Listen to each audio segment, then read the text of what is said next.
Long ago is it since a picture like this would have been either abhorred or ridiculed. But today, the education of small children in methods of self-preservation is recognized as a humane proceeding. U.S. citizen returning to the United States in the previous 14 days will be subject to up to 14 days of mandatory quarantine. It's the Quarantine Call-In Show. We're at the half point where, folks, if you'd like to join us and ask questions of Mr. Damon Williams, feel free. Just remember, if you're not talking, to mute your mic. Thank you. Damon, this is my favorite question to all the comedians. Please tell me a road story that is, the outrageous most road story. Yeah, I give y'all a great one. So back in the day, when we were traveling, we used to all play PlayStation. This is back when I think it might have been the PlayStation 2 or 3. So this is back, it's back in the day. And so we were all on Madden. And so every time after the show, we would hurry up and get back to our room so we could just play the games and stuff. So they were all in my room playing the game and surrounded. And I had called actually for some bud, right? And I had gave the guy the hotel number because I didn't want to give him my number. So I'm like, if you're going to bring the weed back, call the room, blah, blah, blah, blah, blah.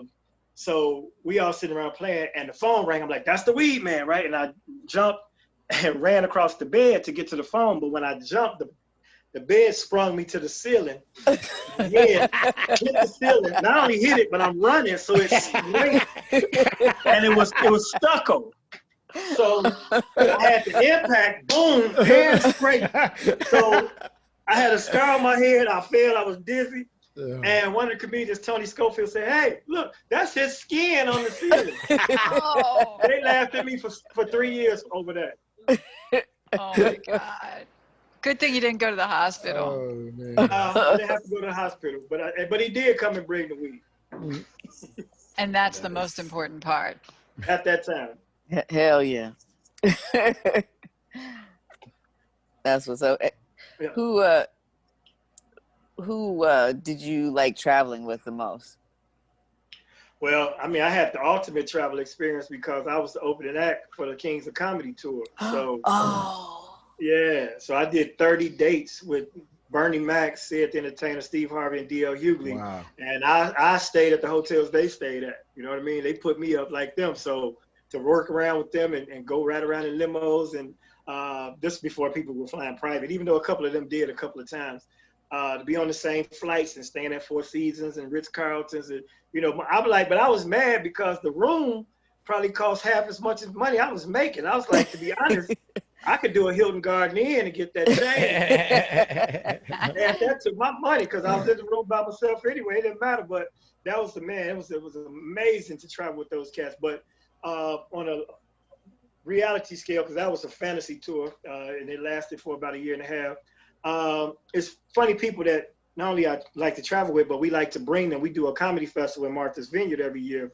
And we really only invite funny people that are our friends, you know what I'm saying? So that we can have that, because you stay in the same house, so it's a communal situation. So people like Tony Roberts, Rob Stapleton, my man Kool-Aid who just passed, Howie Bell.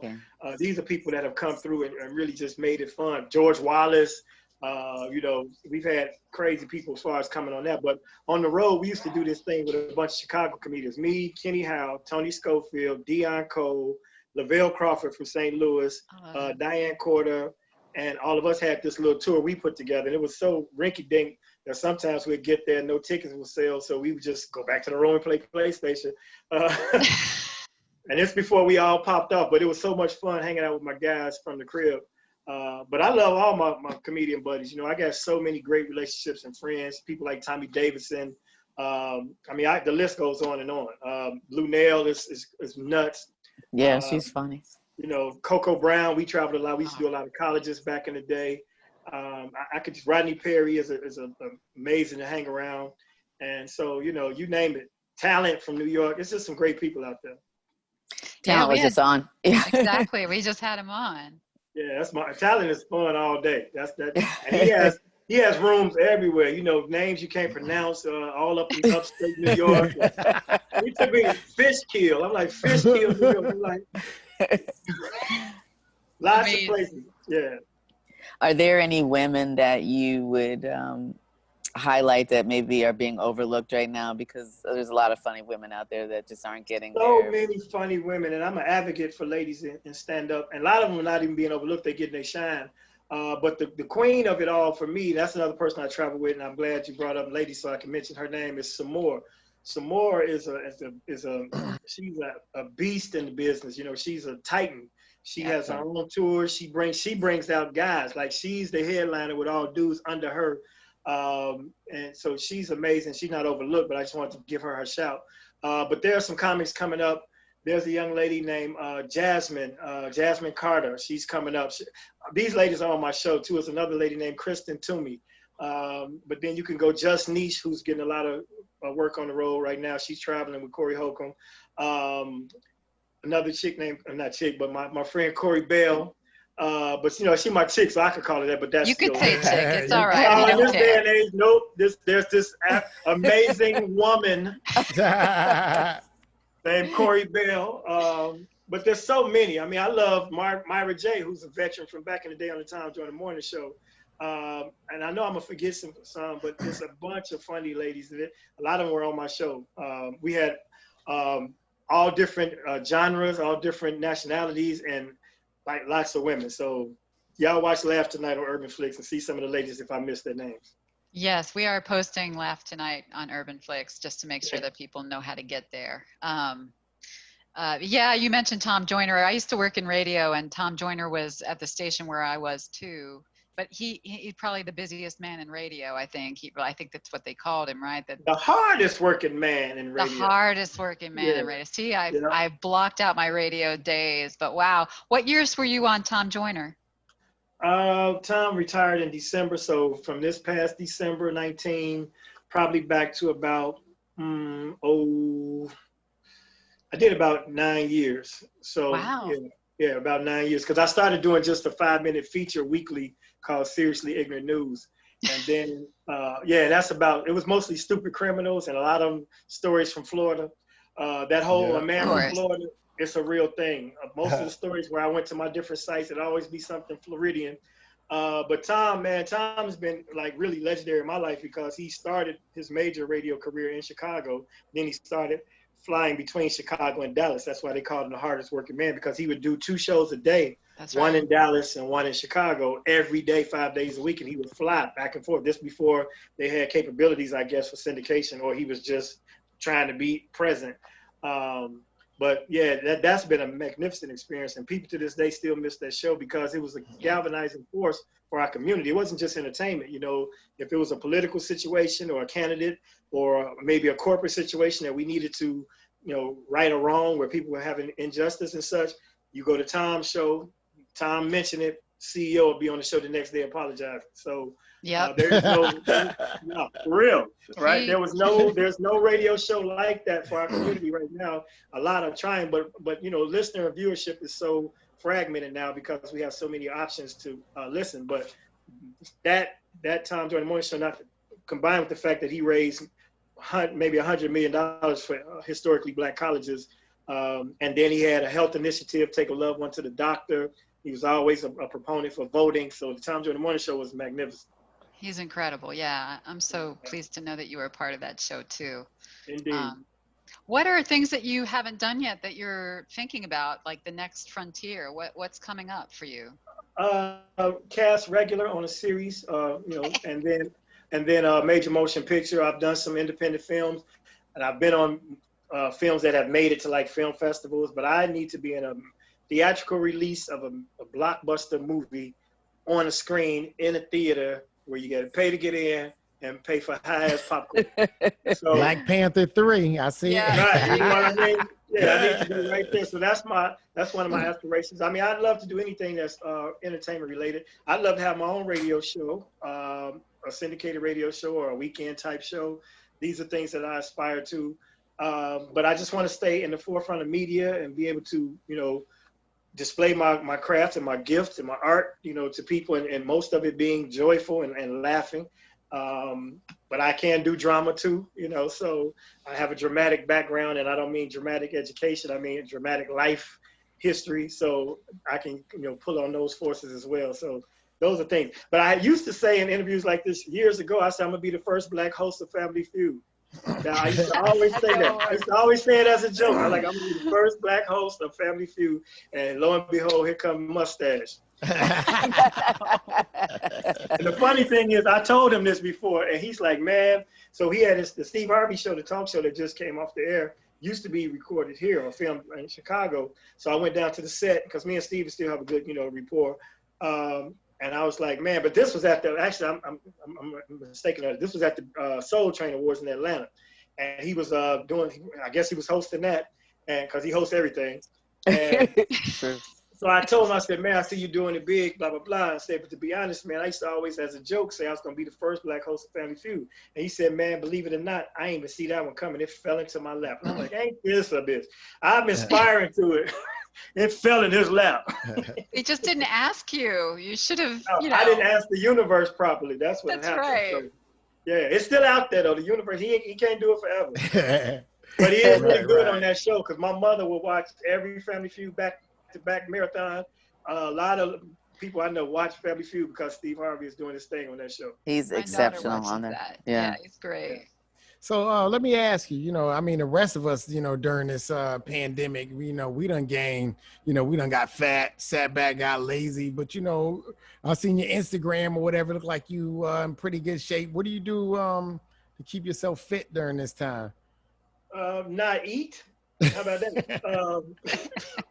We ran out of shit to eat, ran out of stuff, we ran out of ideas. My wife's a pescatarian, so even when we do eat, it's fish, so it's so I ain't gaining no weight from that. Plus my metabolism is high. But to be honest, we're consciously trying to eat right and be healthy because, I'm in my 50s. My wife just turned 49 and she is a former fitness instructor. She really just stopped maybe a year before the pandemic because she had tendonitis. So we're healthy mind conscious. But like I said, you just don't eat a lot. That's part of it. And then, I ride my bike. We try to do stuff to stay active. You can have vigorous sex. That's a great fitness tip. Yeah, try some vigorous. I want to say with the F word. Do some vigorous. I think he's doing that. I think he's doing that. It's not working out though. Yeah. Not during this pandemic. You know what I'm saying? Tender ain't hitting like he used to. He might be doing it. I'm saying vigorous. Vigorous means you got to put in time and effort. I guess you can do it yourself, right? Now, if you do it yourself, that only gets you one arm in shape. Girl, we got 12 more minutes of this, girl. Right. Yeah. Whatever you do, though, if you making love, don't look at the clock because you swear you did it for an hour. You look over there, your feelings will be hurt. And you're married to a fitness instructor, so we all know that's not, you're not just playing around. Woo! Damon, let me ask you, please, what advice would you give to a comedian who's been in the game for a little while? Funny, but doesn't have representation, trying to get to the next level. What's your advice? Well, people put too much emphasis on representation, even though that is a stepping stone. And that probably, even coming from me, since I haven't had representation, a lot of my friends that got scooped by representatives are doing much better, the D-Rays and the Lil Rails and the Deion Coles. But you have to create your own opportunities, first of all. One thing I said that I did, and this is what I want them to take from this, is promote your own shows. Even if it's not a profitable situation, it keeps you in the forefront of your city. So when people come looking for who are the top comedians in town, they'll probably use one of your venues as the location to find other people, or maybe to record a show or to come and audition. And it also gives you chops. It gives you, not different skills. So you host in your own room, but you also performing. And that's two different sets, MCing versus being a stand-up. It also gives you the opportunity to give other comedians work. And if people know you give them work, they'll book you because, they think you might return the favor. So that I got a lot of my gigs through referrals that way because people I brought to Chicago.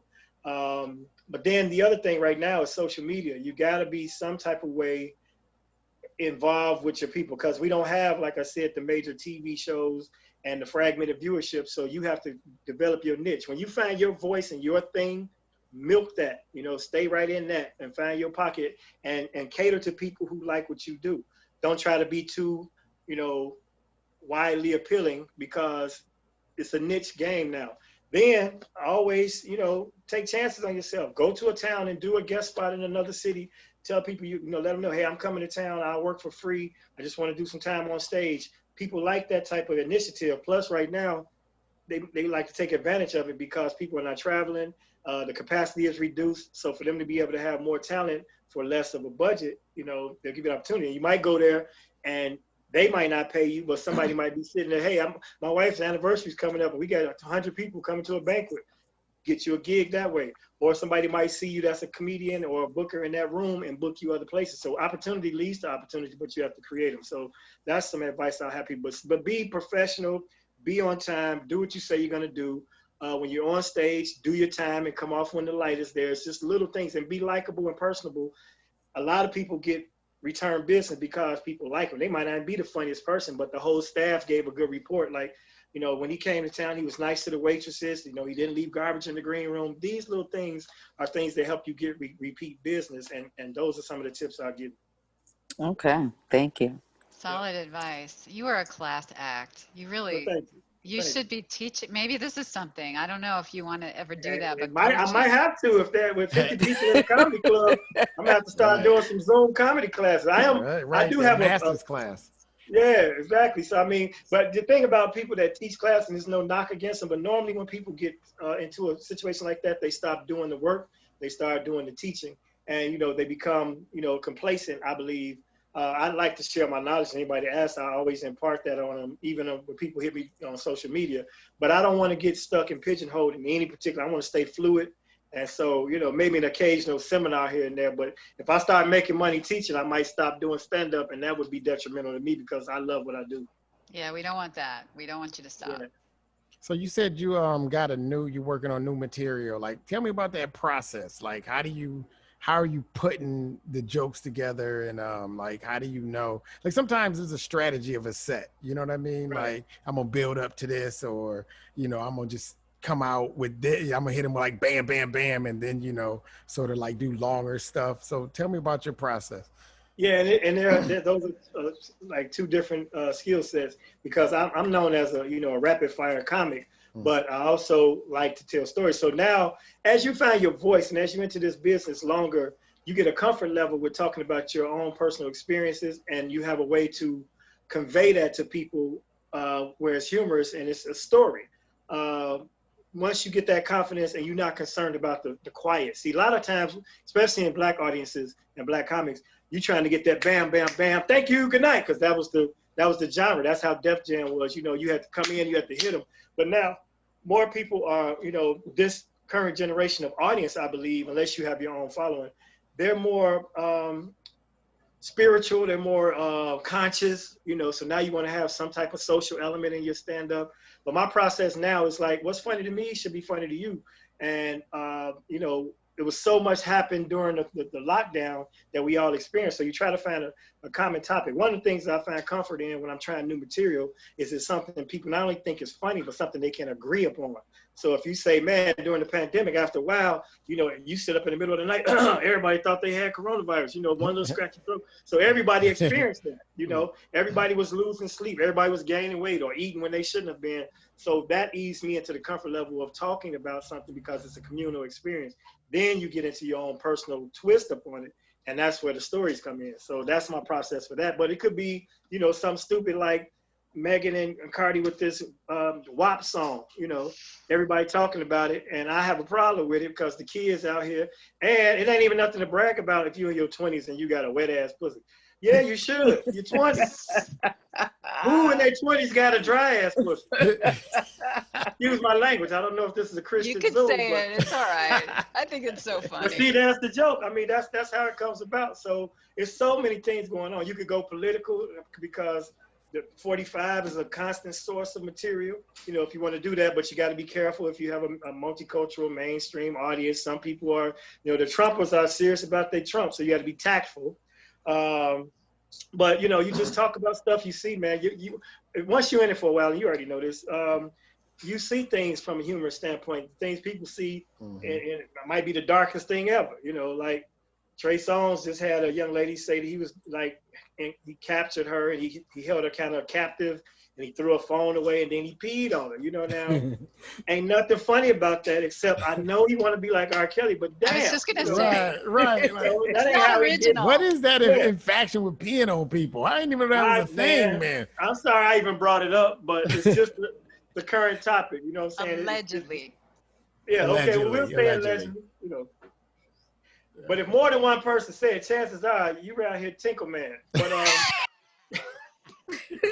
but allegedly, for the sake of standards and practices, which I need to be careful with my words. I just did Judge Mathis' show Wednesday because one of my fellow comedians who was like my good friend, I thought, and was on my show and my podcast, he took me in and sued me for reciting one of his memes on Tom Joyner's show and said I used his intellectual property, even though I gave him full credit when I did it. So I get, you know, but that's cool though. Matter of fact, I hope somebody else sues me because, you know, you get paid to go in there regardless whether you win or lose. So Right. Trey Songz peed on everybody. Now,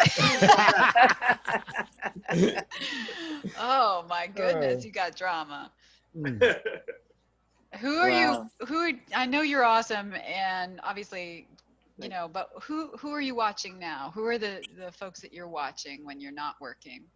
you know, I love everybody as far as comedy goes, but I mean, I'm most impressed in recent days, you know, with Chappelle. I mean, his last couple of specials, even the 846, which was not about humor, you know, his process, the fact though, on one of them, he and I had the same take on a couple of jokes, except he always had that level higher. You know what I mean?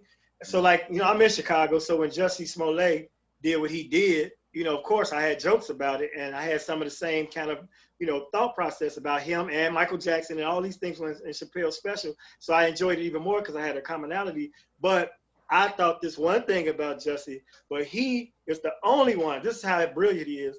And it's such a simple thing. He's the only one that looked at that man's name and pronounced it Juicy. And that made that shit so much funnier than anything anybody else said about it. He was like, Juicy Smouye. Come on, man. That's the next level. So I love Chappelle, but I mean, it's a lot of great comics out. Online, though, I've been watching people that have been entertaining me. Affion Crockett and Godfrey, they've been doing impressions of famous people in conversation with each other. And it's been dead on impressions, but hilarious, you know, characterizations. So that's been something I've really been enjoying. Shouts out to Godfrey from Chicago and Affion, who is he's a multi-talented dude. I just saw a clip of him yesterday when he was dancing on Apollo. He's a dancer, but he does impressions. He's an actor, he's a stand-up, and he's a good dude. So Affion is one of my favorite people online, those guys. But you know, it's some young guns coming up like DC Young Fly. He and his whole clique with Carlos Miller and Chico Bean at 85 South podcast. Jess Hilarious did her thing across the spectrum. My wife watches all of the internet guys like Kev on Stage and my man, baby, what's my man's name that Elton brought? Kerwin, yeah, Kerwin Claiborne. He's a silly dude. You know, it's spoofish, but it's still, you know, we got plenty of time to watch stuff. So I'm all across the board with it. Some of my favorite stand-ups though, and people you wouldn't expect, people like Bill Burr, who is hilarious. Funny. That's great. Yeah. I've been watching a lot of, may he rest in peace, old Patrice O'Neal clips. Oh yeah. Super funny, yeah. Amazingly talented. But there's so many people in there, and when you get in these interviews, you're gonna forget somebody, so I ain't gonna say nobody else. That's Patrice's okay. special is in my top like 3, I think, or top 5 for sure. Like the elephant in the room, like that was so brilliant. That's I thought, brilliant. oh my God. Brilliant. Yes. You know, it's a guy that people don't, I mean, everybody know him, but don't realize how hilarious he is. It's J. Anthony Brown. Anything J. Anthony Brown does or says to me is hysterical. So he and George Wallace have become friends of mine, right? So they call me up and they just cuss me out and say stupid stuff on my phone all the time. And it's a blessing, you know. Like these are people I watched before I even think about doing comedy, and now they're on my phone. I mean, bugging me sometimes. You know, it's hilarious, not in a bad way. But you know, George Wallace, he'll text me, "Hey, you stupid motherfucker." How's your wife doing? He always asking about my wife too. We got this thing. So my wife just had eye surgery, right? And he was like, instead of being sympathetic, he was like, I was wondering what she saw in you. It was still a bad eye, right? So he said, that's the answer. All this time she had a bad eye. Yeah, she got it fixed and probably leave me. He put all these laugh LOLs on my phone. So stuff like that is fun. Sinbad is brilliant. If y'all don't know, Sinbad is still out here, man. And when you go to a Sinbad show, who is also a friend, like whenever he comes to Chicago, if I'm home and available, he'll give me that opening spot. But he's so brilliant that because he does 2 hours of clean material, then he'll open up the mic and turn up the lights and take topics from the audience and freestyle it. You know what I mean? On dead on funny all the time. So it's so many the greats, and then there are a lot of up and coming people that should get some shine too. But we only got so much time. Okay. We tried to get Sinbad up here. I love him. Like he came to UMass and he was phenomenal, like an hour and a half or something, and he just killed it, just murdered it. Yeah, I haven't seen Wanda Sykes in a while, but I'm a real big fan of hers. Ellen DeGeneres stand-up is brilliant because she takes the subtle things like trying on shoes. If you haven't seen Ellen's trying on shoes routine, when we quit her last special, go watch that. Deion Cole's last special was fire too. Yeah. That's one of my brothers. Lil Rel's first special from Chicago at the Vic Theater had me laughing. I watched it like just recently. And I got to shout out my man D-Ray Davis, who was one of my guys in my clique. So, and like I said, Just Niche, Corey Bell, look out for them. These ladies are hilarious. All right. So I got a question. Like now, like comedy is sort of like transitioning, not transitioning, but like it's evolving. Yeah. So do you feel like compelled to do like video skits and things like that to keep up with with like this, I guess, new era or what the young cats is doing, like, or do you feel like you're perfectly fine just doing the traditional stand-up, I'm blessed to have that traditional following from the Comic View era. So Comic View was such a staple in our households that not only people that were watching it that were of age still follow us, but the kids who were sneaking and watching it, now they're adults. So a lot of times at my shows, just Saturdays, she was with a friend of mine and she didn't know he was telling her, I'm taking you to see Damon, blah, blah, blah. And she didn't know who he was talking about till she's like, oh, it's this guy. I grew up. She's like, now, Yeah. So we have that traditional following, but to stay relevant, of course, I dabble into cyberspace, but I don't do it intentionally as far as when it comes to skits and sketches. I would love to be in some more of those, but it's not my thing, you know what I'm saying? So those people that do that, they have a certain amount of genius because they started out with 15 seconds on Vine, then Instagram gave them 60 seconds, and now they can do like, up to 10 minutes. And that's a skill set. That's some people are funny like that. And I'm really not that type of overtly trying to be funny guy. You know what I mean? I'm myself. So my social media is more advertising and then lifestyle. So me and my wife clowning around the house. My wife is hysterical. She makes my videos funny because we do these foodie videos when we go to eat when we were traveling a lot. And we would always just, highlight different restaurants around different cities. And our interaction was something people really were gravitating to. So might do more of those, but to just sit up and let's write a sketch and act it out, that's not my thing. But I really admire people that do it, and it's making a lot of people famous. I tell you, Michael Blackson is a king of internet as far as social media, Instagram, because it's more his personality, but his stand-up is a character. I mean, y'all do know that that's basically a character. When Michael's not on stage, he's a whole different dude. His accent is not as thick, and but his persona is so over the top, and it's perfect for the social media. Me more so not. I'd have to really be, focused in on that type of art form to learn how to do it because I really don't have that in my bag. Well, I don't know. It sounds like you and your wife are going to need to start a comedy team, and maybe if I could get her to do it, man, we would be Lucy and Ricky. We would be, I'm telling you, man, she can impersonate people. Man, it's coming. It's coming. Yeah, but she only do it.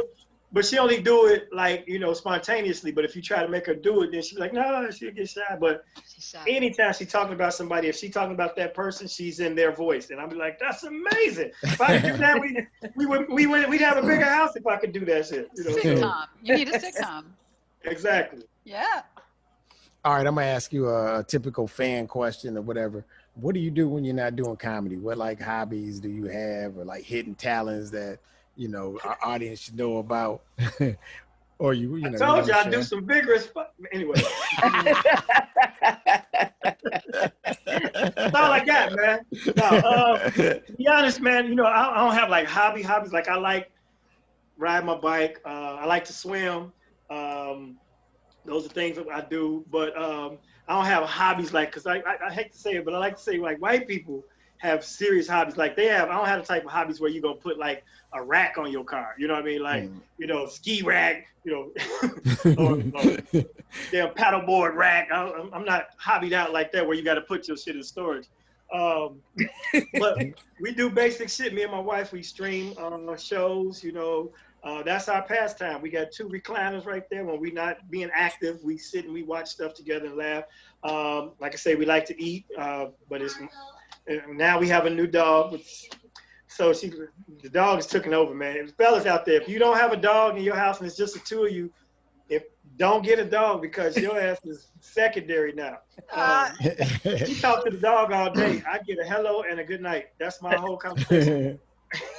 But man, so basic stuff, dude. I'm real basic and I'm real out of the way, especially in Chicago right now, because unfortunately, it's a lot of turmoil in our streets, and even though it's a lot of beauty and there's a lot of things you can do, but I enjoy simple things. Like if I ride my bike and I'm looking at nature, or if I take a walk along the lakefront, things like that. I used to have a boat, but that's a whole nother skit. I still own a boat, but this mechanic took it out the water last year and ain't brought it back. And he's a bullshit artist. So, yeah, so he ruined my boat life. That was my pastime for summer in Chicago, out boating. And all my friends, the ones that still have boats, still have them, but I just can't bring myself to go and be on somebody else's shit. And now I'm like, man, I wish I had my boat. So we got into home improvement projects. We started doing little upgrades around the house together, and we got the backyard together. So like I said, we was mentally in Aruba. So we got the deck. I did some like paving stones and my yard, and I painted the whole fence, and we got a little above ground pool, nothing fancy, but it's out there, some water, and I can move around in it. And so we back there, that's our vacation right now. And so that's our little solitude. Nice. I don't know about anybody else, but after this show, I think we're all going to be joining y'all in Aruba. So sorry, Kim, I cut you off. What were you going to say? No, it's totally fine. I was just curious. Are you in a fraternity?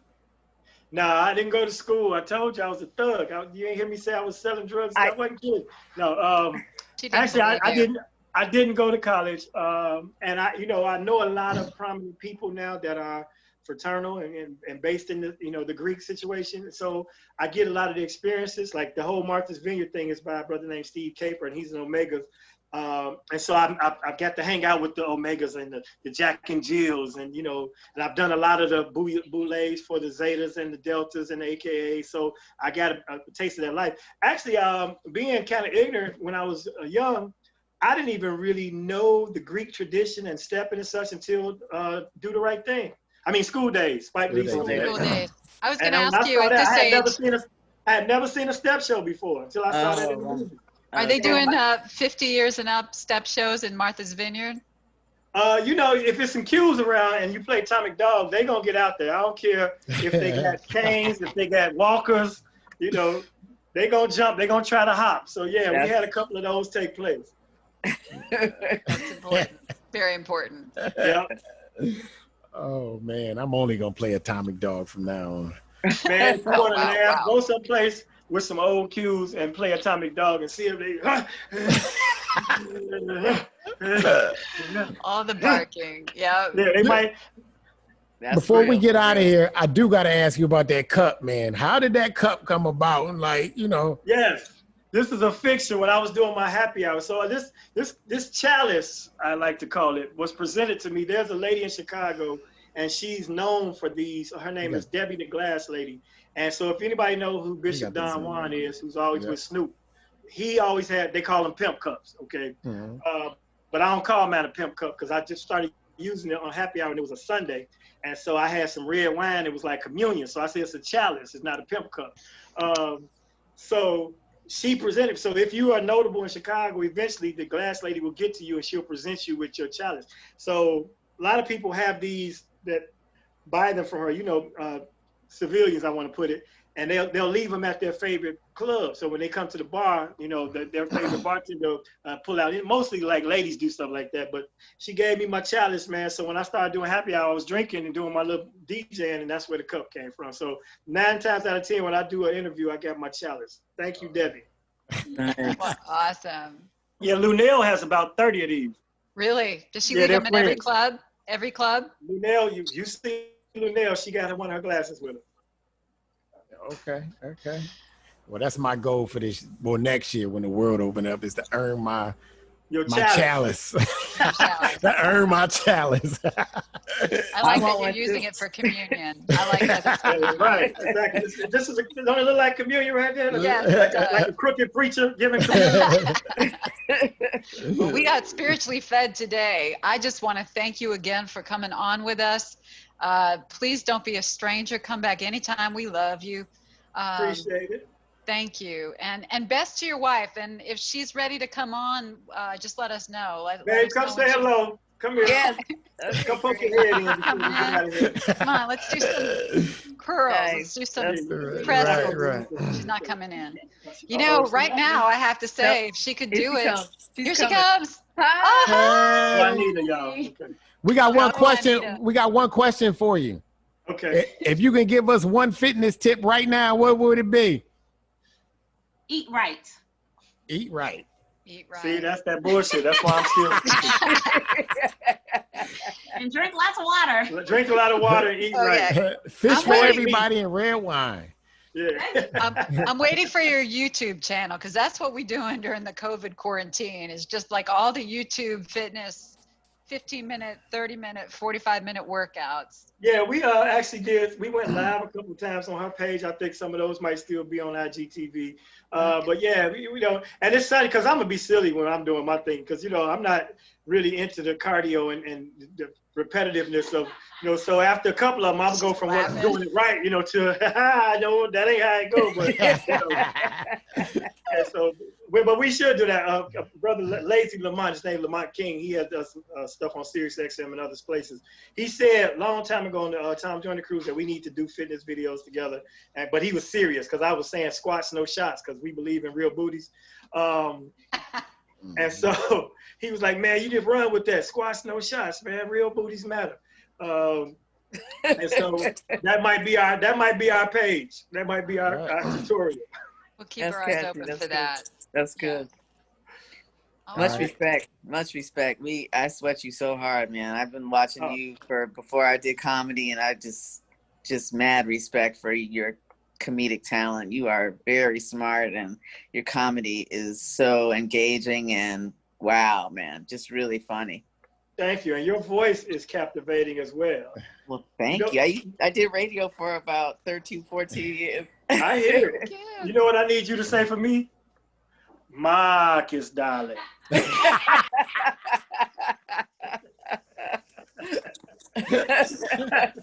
me with a Lady Eloise right quick. Give me that Lady Eloise. Yo. Marcus, I'm not wearing any panties. And she even did it. She did. Hey. Yay! Woo! Oh my God, that was good. I never even put those two together, man. Go kid. Yeah. But I personally want to say to you, man, like, first of all, thank you for, doing the show, man. I know, and when I met you, you was always cool. You was very approachable, you know what I'm saying? And, I don't have half the time in the game that you do. And I'm trying to, get there. Like, I don't mind like going through all my trials and tribulations, I expect that, right? I expect that. But no, I mean, but sometimes, people, they're at the top, they're just like, okay, you ain't did what I did, so I'm gonna treat you a certain way. But you're not like, you was very cool. You hung out, we talked, you know what I mean? You was always, it was just, you just made me feel good when I saw you, when I worked with you a couple times. To be honest, that's only because I ain't really made it yet. We ain't doing it no more. No, I'm kidding. Be honest, when people become assholes in entertainment or so, and that's what I'm basically, you really describing some. It's because it's really just elevating and spotlighting who they are to begin with. So some of the nicest people are some of the greatest names you want to know, but they were already nice people. You know what I mean? So, and then some people just have different demeanor, and then some people are like really famous or to the point where they're notable, where it's everywhere they go, somebody want to just get a word in. They want to have a conversation. They want to just say, I love your work. But if every step you take during your day is that, then sometimes that's why you have people that isolate themselves in their green room. So people have quirky little rituals before they set. So you can't, knock a person that's not as approachable and personable. But then again, I think they always should be. And you should always try to reach back. That's always been my goal, to just reach back and help other comics and impart whatever wisdom and help you not have to take the journey that I took to be so long. If I can help you with a shortcut, that's what I like to do. So at any time, y'all can reach out to me. Y'all got my contacts, and I'm happy to do it. Oh, that's what's up. Thank you so much. Really cool. You are magical, truly magical. Thank you. And you guys, check out all the comments in this feed. We posted all of the places where you might be able to find this king among men, Damon Williams. It's gonna find him. Go to Riddles. He's got shows going on in Chicago. Yeah, there's actually one tonight that I had forgotten about. Cleon, who is an internet sensation himself, social media giant, he was doing some stuff in Milwaukee, and he asked if he could use the club tonight. So I'm like, yeah. So we just put that on sale a couple of days ago. So I got to go and kick the show off for him. But yeah, we do have live shows in Chicago. We can get 50 people in. We do temperature checks and masks and sanitary things of that nature.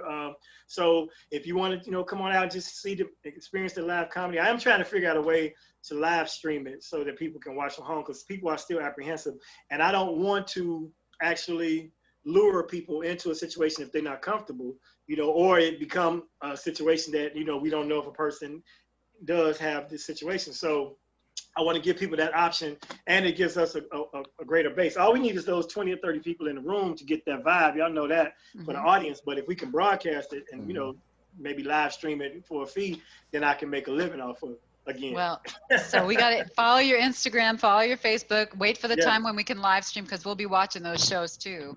Absolutely. Thank you so much. Before we go tonight, I just want to remind everybody we have a show coming up next Saturday ourselves, right? Tim, why don't you tell us about next week's show? All right. Next Saturday is Summer Outdoor Comedy, at JJ's Tavern in Florence, Massachusetts. Tickets on sale now. I myself, Kim DeShields, will be there. We actually have J.R. Adams from Kevin Hart, Heart of the City. And we have Erica Nolan from Funny Bone with Project Hilarious. And the Comedy Royale winner, 2019 Comedy Royale winner, Adrian Vivazino. I always mess up her last name. She'd be like, Tim is but it's Vivazino to me, because I can't be saying all them Italian long name, right? It's just right. Adrian. Fucked it all the way up. I probably did. Too. Yeah. Is it Vivienzo? I think it's Vivienzo. Vivienzo, Adrian, but she know. All she got to do is, she her name is gonna be unforgettable one day, because she's an excellent writer. So come get your tickets for that. And, we'll see you this Saturday. Yes. That's dope. How long have you been doing the outdoor comedy? Well, we done, we were, since COVID. This is actually our second show. We've been doing them once a month. So we're just trying to, just stay work and stay active, man. And it's crazy. It's a different vibe outside, though. It's kind of, you don't get that feedback. Right. It's a little different, especially if they socially distance. And I always thought outdoor comedy was kind of tricky, but that's a good thing though, man. If I could get to Massachusetts, I'd do it, to be honest, because I love what I do. And so talk to me about that. I might come and do it. Whenever you're ready. Whenever you're ready. We gotta hurry up. I know, right? Yeah, we're not doing no winter outdoor comedy in Massachusetts. I know what it get like. Right. Oh, I'm saying get your coat. Next month. Let's work on the September show. Maybe I can do that. All right. Let's do that. Let's work. He said it. In case he ever denies it, he said it right here on our show. Y'all can take me on Mathis and sue me if I don't show up. Tim who? Kim who? Yeah, it was the Marcus Darling lady. Marcus Darling. Oh my gosh. I got folks in Massachusetts, man, from the Martha's Vineyard. Got a lot of people out that way, so I'd love to get that direction. Oh, that'd be great. And then we'll all go to Martha's Vineyard. Yes. But we won't be swimming. We won't be swimming. No polar bear work. Yeah. Wow. We have gone over, but it's been a gift. And thank you so much. Remember, Thank next you. week, we also have our guest next week is Erica Nolan from the show that you'll see on Saturday night. Please join us every Sunday night at 6 p.m. right here. And thank you so much. Thank you. Everybody have a great night. Good night. You too. I'm on my way to Riddles. Okay. Okay, bye. Any U.S. citizen returning to the United States will be subject to up to 14 days of mandatory quarantine. Okay. We got that vaccine, third eye clean, we Visine. Dancing off the top rope, we Dougie off them high beams. Running hard like track meets, debutantes in back seats. Niacin for Claire P, my piss test with 5. Double parks on planet Mars, they surf the net, we surf the stars. Quarantine in Zanzibar, breathing on the masses. Paper like